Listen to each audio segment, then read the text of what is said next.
Far away in the vast Andromeda galaxy, the Galactic Council of Interstellar Relations was abuzz. The council had gathered for an emergency meeting to discuss a strange and bizarre phenomenon spreading through the cosmos Earth's pop culture. Commander Zorblax, a five-eyed, glitter-scaled alien from planet Zintara, raised his many eyebrows at the hologram of Earth on the council table. These humans have what? Movies? Songs? Dancing trends called the floss, and creatures they call Kardashians. Across the table, a tall, luminous being named Lyria from planet Velora rolled her 7 eyes in confusion. I tried to analyze a human film called Star Wars, and I spent 300 hours searching for the actual war stars in the database. All I found were beings with glowing sticks, shouting, "I am your father." How do they survive with this strange fascination for battles with glow sticks? Next to her, Glomp, a cube-shaped alien with a love for Earth food, bellowed, "Don't even get me started on Earth's food challenges. They dip their food in fire and call it a spicy challenge." My kind just observed one and burst into tears. Imagine the drama the council immediately began casting. There was Slorva, a shy, fluorescent cloud being from Nebulos who could emit calming scents, which unfortunately came off as overpowering perfume to many alien noses. Then there was Blizzik, a blue, frost-covered creature from a frozen world who was, quite literally, chilly toward any romantic advances. To add to the mix, they recruited Nyx, a charismatic, fire-breathing insectoid from the scorched lands of Zalor, who believed in love at first sight. Or First Scream, the production crew set the stage, a luxury space villa orbiting Saturn, complete with glittering cosmic views and human-inspired features like a hot tub, which fascinated Slorva, who mistook it for a small, steamy ocean. The dating show's premise was simple. The contestants would take each other on dates, attempting to navigate each other's cultural customs and romantic norms. And of course, they'd have to make sense of Earth's dating traditions like roses, compliments, and the now infamous love triangles. In the first episode, the producers sent each contestant a human-style pickup line book, and hilarity ensued. The crew added hidden cameras in every corner of the strange alien house, eagerly awaiting the reactions of their confused stars. In the first episode, the contestants were introduced to a particularly baffling Earth artifact. A microwave. Xylo took the lead, suggesting they place a small rock inside to test its powers. When it began to spin and hum, Xylo shrieked, "It's making the rock hotter. Is this a weapon?" Vix, the logical one, stared at the microwave's turntable, puzzled. Why do Earthlings need a device to make rocks warm? Are they prone to hypothermia? Meanwhile, Glomp was positively giddy over the confession room, encouraging the contestants to let loose. Flog, the three-headed diplomat, immediately filled the room with his endless debates, one head insisting that the microwave was a portal, another arguing it was a tool, and the third claiming it was merely an elaborate Earth prank. As the episodes continued, the council introduced new Earth artifacts each week: vacuum cleaners, pizza cutters, karaoke machines. Every time, the contestants' attempts to figure out their purpose were pure, hilarious chaos. It's cozy. Meanwhile, Nyx was attempting to impress Trixil by showing off his speed in the relay, but as he charged ahead, he accidentally ignited the plush bear nearest him, turning it into a flaming beacon. The crowd gasped, and Trixil could only scream, "Oh dear." Not that kind of heat. The arena erupted into laughter. Humans were captivated, taking to social media with hashtags like Love on Flames and Barely Romantic. The chaos spiraled as Slorva and Blizzik unintentionally ended up stuck in a heart-shaped box, desperately trying to free themselves while declaring their newfound affection for one another. For the second challenge, they tackled the cosmic cook-off, where each team had to create a romantic dinner inspired by Earth dishes. The catch: they had to use absurd alien ingredients. Nyx was determined to impress Trixil with a fiery entree, but ended up mixing in alien spices that turned his dish into a nuclear disaster. "Does this mean you love me?" Trixil asked, tears of laughter streaming down his face as he attempted to eat the flaming concoction. Meanwhile, Earth's humans were watching eagerly, utterly captivated. People tuned in to see how aliens from galaxies far, far away would handle something as simple as a blender or a pair of roller skates. House of Horrors became a trending hashtag worldwide, and humans laughed along with the aliens' confusion. The council couldn't believe the response. Earthlings seemed to be thrilled by their own everyday items being treated as alien mysteries. And as new ideas filled the council room, They realized they'd only just begun. The galaxy's journey through human pop culture was far from over. With each new idea, Earth and the cosmos grew a little closer, united by the strangest thing of all, laughter. The Council, now certified pop culture producers by their own standards, gathered for yet another brainstorming session. Space Realm's House of Horrors was breaking records across multiple galaxies, but they craved something even bolder, even more incomprehensibly human. "What if we tackle sports?" Glomp suggested, bouncing with excitement. Slover, who communicated primarily through scent, attempted the classic line, "Did it hurt when you fell from heaven by emitting a sweet-smelling mist at Blizzic?" Unfortunately, Blizzic's icy body reacted, instantly turning the mist into frozen droplets, which then proceeded to fall all over him like sleet. "What are you doing?" Blizzic asked, bewildered as he wiped frost off his antennae. Expressing affection, Slover replied, blushing or at least emitting a faint, pinkish glow. Meanwhile, Enix was on a date with Trixil, a species known for their extreme politeness. Trying his best, Enix attempted the Earth-inspired line, "If you were a vegetable, you'd be a cucumber." But his fiery breath accidentally roasted Trixil's food mid-sentence, making him burst into apologies. The audience was captivated. Humans couldn't get enough of the fumbling, confused dates, and alien fans were endlessly entertained by the contestants' attempts to interpret human flirting. Hashtags like Cuticumber Chaos and Frozen Heart trended everywhere, and fans began picking favorites, creating memes of Enix accidentally barbecuing romantic dinners and Slover giving ice crystal hugs. They call it hot sauce, but to my people, it's instant devastation juice. Commander Zorblax cleared his throats and pulled up a new holo display. Apparently, humans also enjoy something called superhero movies. They seem to believe that ordinary citizens can get bitten by spiders or fall into toxic waste and suddenly have powers. He stared in disbelief. "Where I come from, if you fall into toxic waste, you just get very sick. Or glow." At best, Lyria leaned forward, adjusting her starry cloak, her voice trembling. "And then there's this. Music. I tried something called K-pop, but the visuals and sounds had me seeing colors I didn't know existed." They were singing, but also dancing in perfect coordination. Is this a battle form or hypnotism? The Council continued discussing Earth's pop culture in bewildered awe. They hadn't even scratched the surface of human fashion trends. The council room grew quiet as a hologram of a human dressed in a bright, colorful costume appeared on the screen. The being's voice echoed through the room. "It's a me, Mario Ambassador Frask." A floating jelly-like alien from the oceanic planet Druna jiggled in disbelief. Enix shrugged, flames flickering behind him. "I thought it might be too hot to handle." The audience was in stitches, their cheers resonating across the cosmos. As the chaos unfolded, the council realized they had created something more than just entertainment. They had woven a tapestry of laughter, love, and shared experiences among the stars. For the grand finale, the contestants faced the ultimate matchmaker challenge, a wildly unpredictable game where they had to guess each other's favorite Earth pop culture references. Gravitron looked down at his card, unsure. "I don't understand." "What's a Netflix and chill?" Snorbilax, still covered in bear fluff, responded with wide eyes. "I thought it meant watching moving images while being cozy." As the contestants struggled to decipher human references, they accidentally set off a chain reaction of confusion that resulted in a spectacular slapstick moment. Each contestant slipped on a banana peel, causing them to pile up in a tangled heap of fur, tentacles, and goo. As the laughter echoed across the arena, Zorblax took a moment to soak it all in. But the real spectacle came during the first galactic love trial. The contestants were tasked with the ultimate test, human dinner date night. Each contestant had to take turns serving their alien crush human food. A daunting task when no one actually understood the concept of taste. In one iconic moment, Blizzic presented Slover with a plate of spaghetti, carefully studying the instructions. "This noodle substance is supposed to represent passion?" he asked, tilting his head. Slover, unfamiliar with solid food, vibrated with excitement. "I am."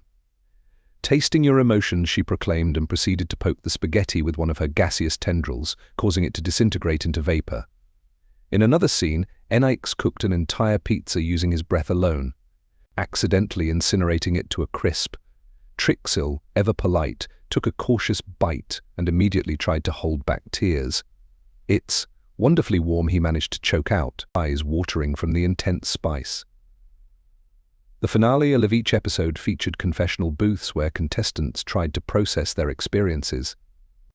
Earthlings spend hours chasing after objects like balls, running in circles, and celebrating when they throw things into hoops. Lyria clapped her 7 hands. Excellent. But we should add some cosmic flair. Humans use simple objects. I say we use interstellar artifacts with unpredictable properties. Thus, the council began crafting a new show called Cosmic Clash Galactic Games. They designed a series of games based on Earth's most popular sports: basketball, soccer, tennis, but with cosmic twists. The equipment was made out of bizarre, often sentient materials that confused the aliens to no end. The first game, Alien Soccer, with a ball made of star slime, a gooey, pulsating substance from planet Blarg that had a habit of sticking to whoever touched it. The soccer match was pure chaos as contestants flailed, accidentally kicking the ball up into the ceiling where it got stuck, then recoiling in horror when it started wobbling on its own. One contestant, Flog, attempted to communicate with the star slime. "What is it you desire, creature? Are you a being or merely a sticky adversary? Is this a real human or some kind of water creature attempting to blend in with land dwellers? I don't understand what these plumbers are supposed to do." Glomp chimed in, confused. "They seem to run around jumping on turtles and eating mushrooms to grow larger." "Are they training for some kind of earthling sport?" He glanced around, truly perplexed, trying to gauge if the council shared his worry. Lyria let out an exasperated sigh and raised a different concern. "Then there's this Earth tradition called cosplay." She waved a hologram into existence, displaying an endless array of humans dressed up as other humans, aliens, animals, and things no one could even identify. Why do they spend so much time imitating creatures that don't exist? And why do some wear animal ears? Frazg wobbled, his glowing core flickering in confusion. Why, indeed. I tried to learn more by studying Earth's largest knowledge database. This YouTube, there's a human named PewDiePie and he's watched by billions. Does this being hold some kind of wisdom, some crucial secrets to the universe? Commander Zorblax rubbed his 5 chins, his scales shimmering with a color that signaled pure bafflement. He realized they had not only entertained but had also united the galaxy. Earthlings and aliens alike were now exchanging stories, laughter, and shared memes about their experiences. An unexpected bond formed through chaos.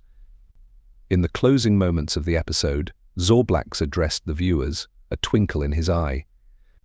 This journey through Earth's media has shown us one undeniable truth, that no matter where you come from, we all find joy in laughter, love, and a little bit of absurdity.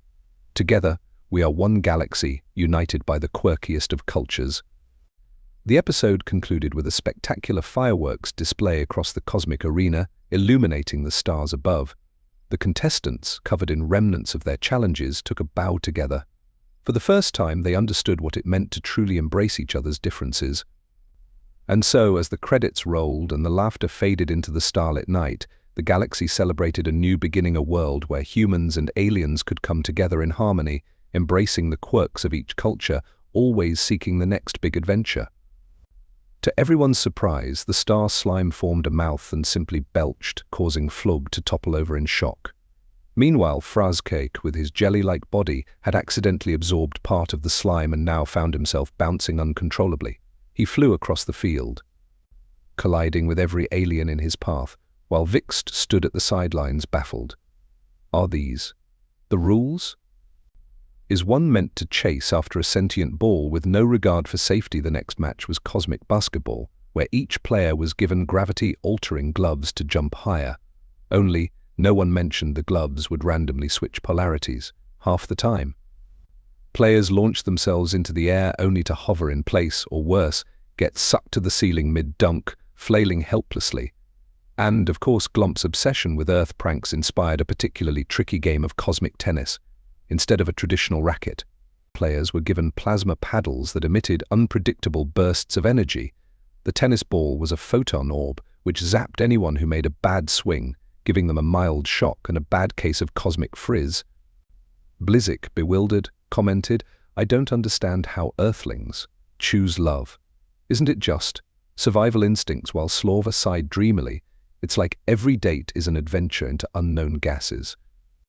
Earth viewers eagerly posted comments like, "Blizzik's heart is the real iceberg and somebody teach NX about seasoning." Meanwhile, alien fans debated the show's concept of romance, wondering if Earthlings really did this for fun. By the end of the season, Galactic Love Trials, the interstellar match, was a phenomenon. Humans and aliens alike were hooked, debating couples, creating fan art, and dissecting every frozen spaghetti disaster. And with new ideas bubbling in the Council's minds, they knew their mission wasn't over. As the credits rolled, Zorblax leaned back, chuckling. "This galaxy has only just begun its journey into Earth's media madness. Prepare yourselves, friends. The stars are the limit." And so the Council's love affair with Earth's pop culture continued, fueled by laughter, misinterpretations, and a never-ending desire to connect across the cosmos, one spaghetti strand at a time. So far, I've deduced that humans value humor about absolutely nothing. I saw one Earthling simply observing two beings fight with breadsticks. They called it a meme and billions found it entertaining. Ambassador Frazk drifted closer, shuddering. And let's not forget these things they call reality shows. He displayed a clip of humans stranded on a beach competing for coconuts. Are they pretending to be primitive creatures? Why do they need all those cameras following them? Is it? Punishment Commander Zorblax clicked his claws together, his voice full of bewilderment. And I have come across a show called The Bachelor, where one human tries to find a mate by eliminating others week by week.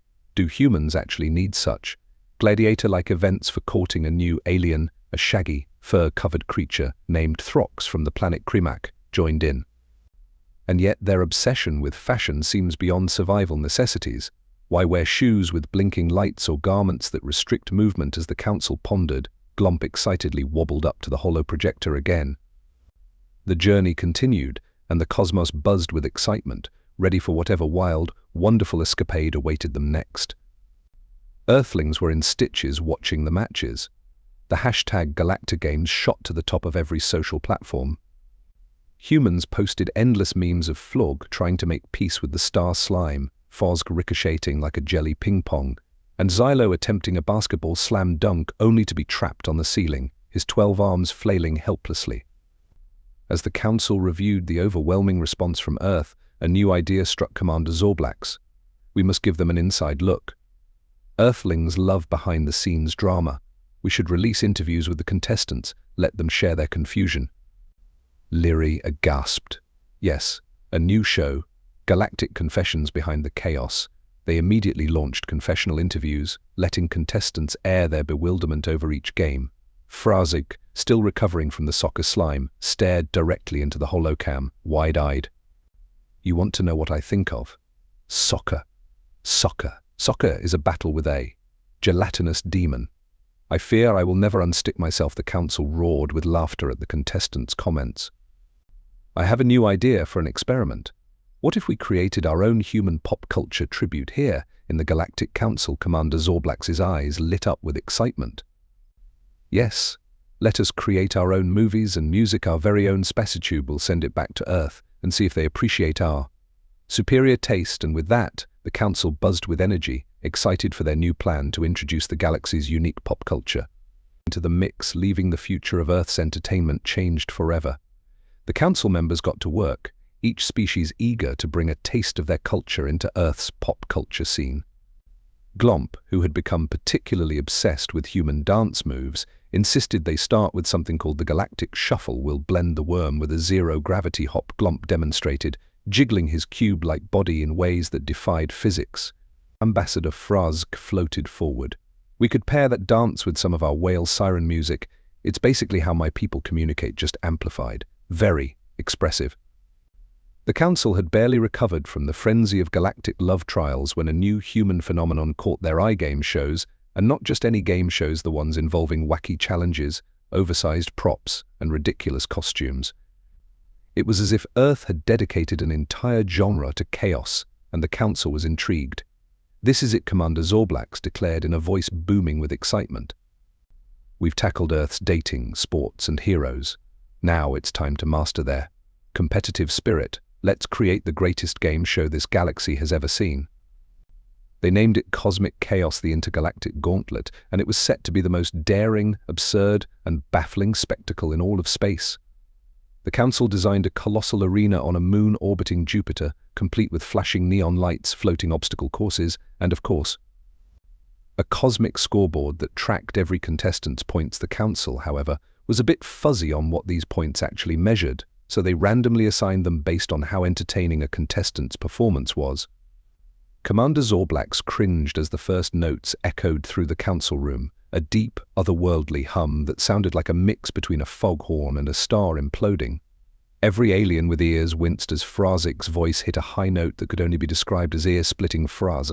Maybe humans aren't ready for the full range of Drunian music. Zorblax attempted to be diplomatic. Let's keep that for the experimental category. I suggest we start with something more relatable. Perhaps we could create a sitcom. A collective murmur of excitement rose. Sitcoms were all the rage on Earth. Friends, The Office, Parks and Recreation. Surely aliens could master this human art form. Lyria took charge of the brainstorming session. For our main character, we need someone likable. How about Silo, the many-armed farmer from planet Bloop? She conjured an image of a Xylo, a spindly alien with 12 arms and an unfortunate habit of spilling things. Brilliant. Glomp wobbled enthusiastically. And his neighbor will be Blip Blop, a sarcastic robot with questionable morals. He cackled at his own genius. Throx, the shaggy Cremachian, leaned in with wide eyes. Aliens from every planet tuned in, eager to see their own representatives cope with these strange sports, and the even stranger Earth viewers who cheered them on. With every new game, every wild confessional, the Council's influence grew. It was only a matter of time before the universe's cultures united under one strange banner: Earth's endlessly confusing, utterly charming pop culture. And as new episodes aired, each more ridiculous than the last, one thing became clear: the galactic journey through human entertainment was just beginning. After the runaway success of Galactic Confessions, Behind the Chaos, the Council was once again abuzz with excitement. Earthlings, alien spectators, and even a few curious asteroids were tuning in to witness the galaxy's bizarre experiments with human culture. But the Council wasn't satisfied yet. They wanted to push the boundaries even further. So, what's next? Glomp asked, his eyes glowing with anticipation. Earthlings have sports, drama, music. But what about superheroes? The Council gasped in unison. Earth's obsession with superheroes, with their capes, powers, and epic battles, had fascinated them for months. Each contestant came from a different world, with unique abilities and wildly different ideas of what winning even meant. To keep things human-like, the Council insisted on the most Earth-inspired challenges: the human pyramid of doom, escape the spaghetti web, and, of course, the Great Slime Slide. The first contestant, Snorbilax, a four-eyed creature from planet Gurgon, took on the human pyramid challenge. Unfamiliar with the concept of stacking things on top of each other, Snorbilax decided the pyramid was actually meant for eating. He carefully lifted one of the pyramid blocks and took a bite, immediately recoiling from the cardboard taste. "Ah, Earthlings meant to consume this?" he asked the crowd, who roared with laughter. Meanwhile, Trixil, the overly polite alien from Galactic Love Trials, found himself at the starting line for Escape the Spaghetti Web. Seeing the tangled mass of noodles before him, he raised one of his 6 arms and asked, "Is it rude to touch the pasta? I wouldn't want to disrespect Earth cuisine." And every episode, Silo tries to make a human food the sandwich. He said the last word in reverent tones, as if it were a mystical artifact. Every time something goes wrong, perhaps he adds rocket fuel instead of mustard. The Council roared with laughter, imagining Xylo's doomed sandwich attempts. The absurdity was exactly what they hoped Earthlings would enjoy. Now, Zorblax announced, "What about a title? Something catchy. Earthlings love catchy titles." Lyria snapped her fingers. "What about Silo and the Missing Mayo?" Frosk jiggled with glee. "I would watch that," but the next challenge was the music video. No pop culture movement was complete without one, and Glomp had ideas. "We shall have a supernova-sized dance number," he declared. "We'll beam it straight to Earth and call it the Galactic Groove." The team assembled a dazzling music video set complete with laser beams, floating platforms, and an endless nebula of stars. The showstopper move was Glomp's Galactic Shuffle, now backed by shimmering aliens and a flash of colors brighter than any Earth rave. Ignoring the puzzled stares, Trixie gingerly lifted each strand, trying to delicately weave his way through the web. By the time he was halfway through, he was covered in marinara sauce and moving at the speed of a snail, much to the amusement of the Earthlings watching. The breakout star of the event, however, was Nix, the fiery insectoid from Galactic love trials. He took to the final challenge, the great slime slide, with gusto. As soon as he saw the slime-covered ramp stretching out before him, he buzzed his wings and launched himself, flames blazing behind him like a comet. Unfortunately, Nix's body heat interacted with the slime, turning it into a bubbling, frothy mess that shot him into the air, flipping him several times before he crash-landed at the bottom. "Victory!" he shouted triumphantly, though no one was quite sure what he had won. In the confessional booth, Snorlax reflected on his experience, saying, "This game of humans is quite chewy. I do not understand the appeal, but I respect their dedication to flavorless substances." Meanwhile, Trixie, wiping sauce from his many arms, admitted, "I have never felt so embraced by a food item." They had combed through endless movies and comics featuring humans dressed as bat creatures, Spider-Men, and gods of thunder. Now, the council wanted to make their own alien version. "We'll create our own heroes," Snorlax declared, tapping his claws on the table. "Each one will represent a different species. Powers based on their natural abilities." Of course, the council set to work designing their superhero lineup. They assembled a team of cosmic champions, each with their own outlandish powers and hilarious quirks, and named their group the Celestial Squad. The first member was Captain Nebula, an octopus-like hero from the Waterworld Aquarian who could camouflage with the stars themselves. But much to the crew's amusement, Captain Nebula had an unfortunate fear of dry land and, despite his cosmic powers, struggled whenever the story required him to walk. Next up was Solar Flare, a hyperactive being from the fire planet Pyronix, who could produce bursts of plasma. She was a natural at combat until she accidentally set her costume on fire during an early promo shoot. And just as the council finalized their masterpiece, the first reactions from Earth started to trickle in. Across the galaxy, humans began posting about the strange alien creations, leaving comments like, "Is Xylo and the missing mayo a joke? Why does he put mayonnaise in a fusion reactor? Did aliens just drop the hottest track of the year? I can't stop doing the Galactic shuffle." The council watched Earth's responses in stunned excitement. The Galactic groove had gone viral, and aliens were now Earth's most unexpected pop culture stars. And so the council continued, one idea leading to another. Soon, alien pop stars were trying human pranks, alien athletes were analyzing Earth's sports, and Glomp's sandwich-making obsession took the world by storm. The galaxy was hooked on Earth's entertainment, and Earth, unknowingly, was captivated by theirs too. With their intergalactic smash hits stacking up, the council was on fire with new ideas. Earth's humans were embracing the galactic groove and Xylo and the missing mayo, making them instant classics.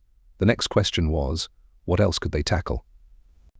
Earth cuisine truly knows no boundaries, and Nix, unfazed by his bruises, proclaimed, "I understand now. Earth's true power lies in its ability to create. Slippery danger, I am humbled," and in all fans across Earth and the galaxy were in stitches.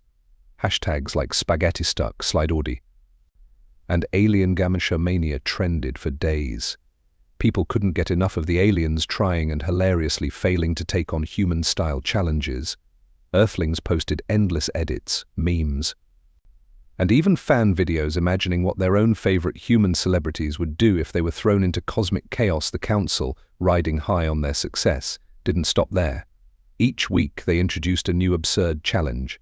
From the dizzy donut derby to the infinite ball pit, every episode was a hit, with aliens discovering their own competitive sides in the most bizarre ways. Soon, other alien worlds started requesting their own versions of Earth shows. The council received strange proposals, like a cooking competition where all ingredients had to be foraged from the poisonous moons of Vulturix, or a talent show featuring performances in zero gravity. Then there was the Gravitron, a rock monster alien from the high-gravity world of Korgax, who could alter gravitational forces around him. But when it came to Earth's hero poses, the Gravitron struggled to look dramatic without sinking through the floor. To round out the squad, they included Miss Quantum, a delicate, winged alien from the dimension-hopping world of Phasra who could shift between realities.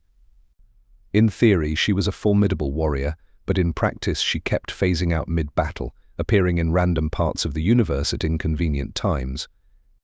The Council poured all their energy into filming their first episode, The Celestial Squad Galaxy at Risk. It was a grand, epic adventure if one ignored the frequent mishaps and absurd, unplanned battles with rogue Earth artifacts. In one climactic scene, the Gravitron was supposed to heroically lift a dumbbell, an Earth weightlifting object he mistook for a dangerous weapon. When he accidentally reversed gravity instead, the entire set flipped upside down, causing Captain Nebula to screech, "I can't stand dry land upside down." Faraski, who had been eagerly overseeing the production, wasn't about to let mishaps derail the project. As the galaxies tuned in, one thing was clear: Earth's peculiar ways had somehow bridged distances no diplomatic treaties or cosmic accords ever had. Through game shows, reality TV, dating disasters, and spaghetti catastrophes, Earthlings and aliens alike found themselves united in laughter, wonder, and the thrill of good, chaotic fun. And so, the galaxy continued to be enchanted, bewildered, and endlessly entertained by humanity's strange creations. With every new show, every quirky challenge, and every cosmic misstep, it was clear that the journey of understanding Earth's pop culture was far from over. For the Council, for the contestants, and for fans across the stars, the show had only just begun. As cosmic chaos, the intergalactic gauntlet, continued to thrive, the Council sat back, marveling at how a simple idea had transformed their lives and the galaxy's entertainment landscape. But amidst the cosmic confetti and laughter, Commander Zorblak sensed it was time for a grand finale. "Ladies and gentle beings," he announced at the start of the final episode, his voice booming with excitement, "we shall create the ultimate crossover event." Humans are obsessed with something they call reality television. Lyria announced, projecting clips of Earth's most dramatic shows on the holoscreen. They seem fascinated by people who live together, argue about small things, and vote each other out. Why don't we make our own version? The room buzzed with excitement as each alien began suggesting contestants for their new show, tentatively titled Space Realm's House of Horrors. Frask, with his transparent, wobbly body, floated up with enthusiasm. "We'll need characters from every corner of the universe. Each species will send a representative, and they'll have to live together and perform menial tasks for survival." Commander Zorblak nodded approvingly. "Yes, we can build challenges around strange Earth tasks like cooking or shopping. Let's see who cracks under the pressure of grocery shopping and doing the laundry." Throx the Kremakian growled eagerly. "Can we add a twist? Each week, a mysterious Earth artifact will appear in the house. Contestants must figure out its purpose." He conjured images of toasters, blenders, hairdryers, and lawnmowers. "This is perfect. Humans love a flawed hero. We'll edit it to look intentional." The first episode aired with the whole galaxy watching. Earthlings flooded social media, posting endless memes of Captain Nebula wrapped in a towel whenever he touched land, or Solar Flare practicing her fire control and accidentally roasting the nearest snack table. Celestial Squad trended across platforms, and humans were thrilled by these clumsy, yet endearing, intergalactic heroes. Meanwhile, alien viewers loved watching their representatives attempt to grasp Earth's idea of heroism, often confused by why the Celestial Squad didn't just communicate with their enemies instead of engaging in battles. Humans, for their part, saw the aliens' attempts to emulate superheroes as a touching and hilarious tribute to Earth's most beloved legends.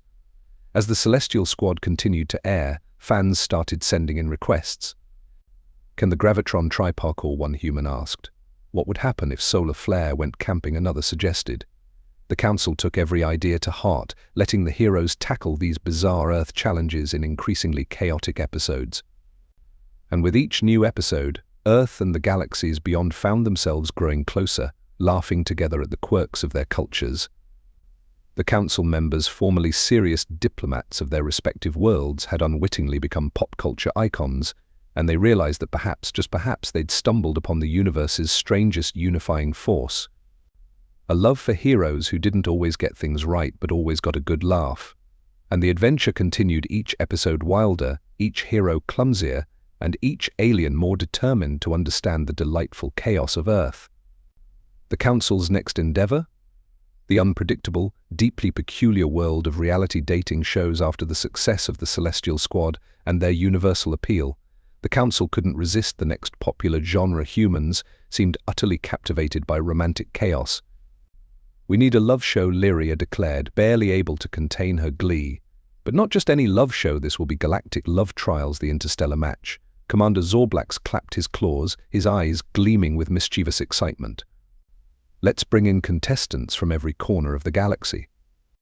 They'll have no idea what these objects do." A cackle of glee spread across the council. Earth artifacts harmless to humans were often incomprehensible to aliens who lacked context. They imagined Silo accidentally setting a lawnmower to full throttle, thinking it was a strange ground-leveling vehicle, or Frazark curiously poking a toaster and squealing when it popped out warm bread, mistaking it for a hostile life form. Glomp interjected, bubbling with excitement. "And we can add another Earth element, confessionals. We'll give each contestant a private room where they can vent their frustrations and plot against each other. It's practically a human ritual." They immediately began recruiting aliens from across the cosmos. Lyria arranged a casting call, interviewing beings of every shape, color, and personality. There was Flug, the three-headed diplomat from planet Mirov, who couldn't go a day without arguing with himself. And there was Vixix, a bionic, ultra-logical being from planet Kra, who didn't understand emotions and certainly didn't see the point of feelings once assembled. The cast of Space Realm's House of Horrors was ready to begin filming. Welcome to Galactic Fusion, a celebration of chaos. The Council decided to combine the best elements of their previous shows. It would be a spectacular amalgamation of Galactic Love Trials, and Cosmic Chaos contestants from both shows would team up to compete in the wildest challenges imaginable, where love and hilarity intertwined. As contestants assembled in the arena, the crowd roared. Blizzik teamed up with Slorva, Enix paired with Trixel, and Snorbulax teamed up with the overly serious Gravitron, who had reluctantly agreed to join in for the sake of human understanding. The first challenge was the romantic relay, where teams had to navigate a maze filled with bizarre human-themed tasks, stacking heart-shaped boxes, dodging inflatable love arrows, and, of course, trying to hug giant plush bears that popped up at random intervals. Blizzik, still unsure about the whole love concept, squinted at the giant plush bear before him. "Is this supposed to represent affection?" he asked Slorva, who was happily hugging one. "Exactly," Slorva chirped, engulfing the bear in her luminous glow.